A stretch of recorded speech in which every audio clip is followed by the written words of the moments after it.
Nebuchadnezzar, Babylonian king, thought he was mighty, but was a ding-a-ling. He built an image, made it out of gold, gathered the people and said, "Behold, I've got this image, and when the music plays, you all must bow down, and if you don't obey, I've got this furnace burning hot with fire.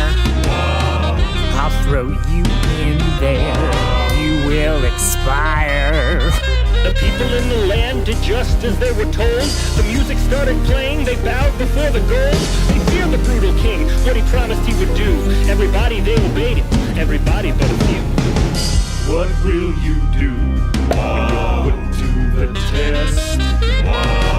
Will you obey God or bow down like the rest? He won't forsake you, he'll be your best friend. He's proven faithful time and time again. Shadrach and Meshach and Abednego heard the king's order, but they all said no. No. Nebuchadnezzar, heaping, hopping mad. So you won't bow down? Well, I'll make you wish you had. Our God can save us, this we know is true.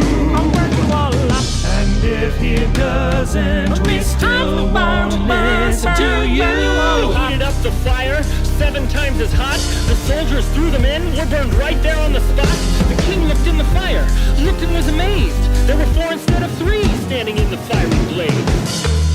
exit the fire and come talk to me. I don't smell smoke. How can that be? Your God has delivered you. I'm gonna give you better jobs with a lot better pay. What will you do when you're put to the test? Will you obey God or bow down like the rest? He won't forsake you, you'll be